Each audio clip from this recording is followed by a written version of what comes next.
दिन दोस्तों, स्वागत है आपका उसी ब्लॉग्स में। और अभी शायद चलेगा दिलवाही, तो चलते हैं और देखते हैं। उसके बाद आज ही आएगा बरतिया वारी हो। चलो चलता नती शुरू हुआ थे दिलवाही।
खड़े हैं बरतिया के निमतारी खड़े हैं कहा। बरतरी खड़े हैं बरतिया, बरतरी खड़े हैं बरतिया के निमतारी खड़े हैं कहा।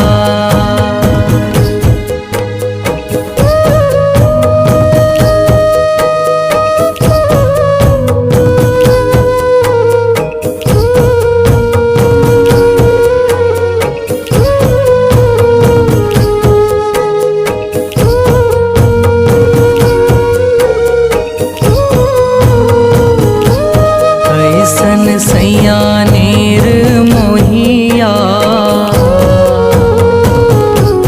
ऐसन सैयानेर मोहिया के चलो चलो कहा थे बरा।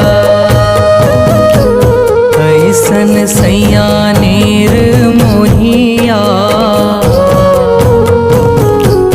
ऐसन सैयानेर मोहिया के चलो चलो कहा थे बरा।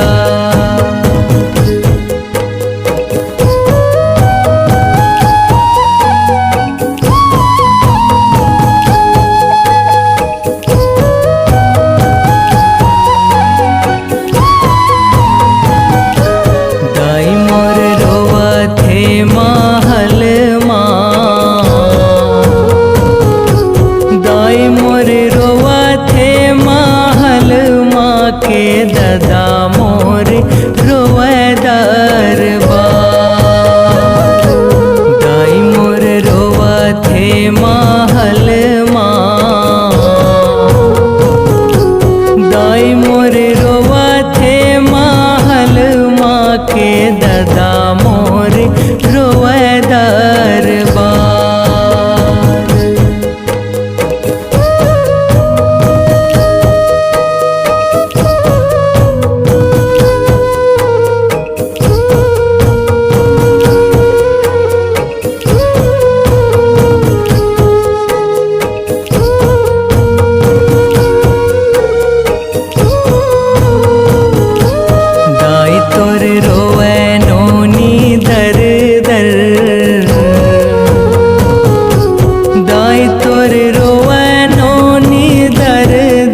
के ददा तोर रोवे गंगाधार। दाई तोर रोवे नोनी दर दर,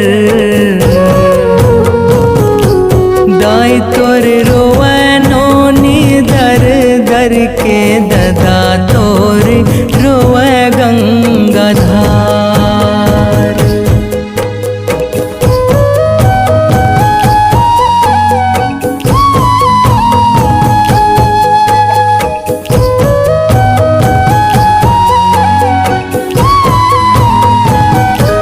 भाई के रोएले छतिया भिंज गे, भाई के रोएले छतिया भिंज गे के भौजी के जियरा कठोर। भाई के रोएले छतिया भिंज गे, भाई के रोएले छतिया भिंज गे के भौजी के जियरा कठोर।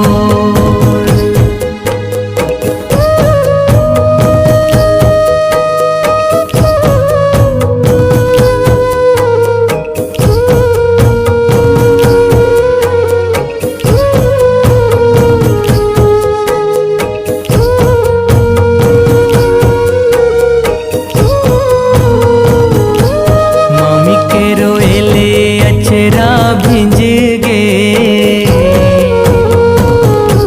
मामी के रोएले अचरा भिंज गे के ममा मोर रोवे गौ गोहार। मामी के रोएले अचरा भिंज गे, मामी के रोएले। तो संगवारी हो, आज की शादी कुछ इस प्रकार रही। आप मन ला कैसे लगी कमेंट में जरूर बताइयो। और तो शादी कार्ड मिल गई सो ब्लॉग से एंड का थन हपाला में थन अगले ब्लॉग में। और एक चीज, लड़की शादी में मैं इस साल नहीं गिरे हैं, तो लड़की वाला में कहे बड़ दुख लागते, लड़का वाला में तो भाभी लाना थन करके बहुत खुशी लागते, यानी कि दुल्हन लाना थन बोल के बहुत ही अच्छा लगते हैं। फिलहाल जैसे भी रीत अच्छा रही। याद आती है मुझे अपनी पहली मुलाकात, ये तेरी हंसी पर मैं मर ही ना जाऊं।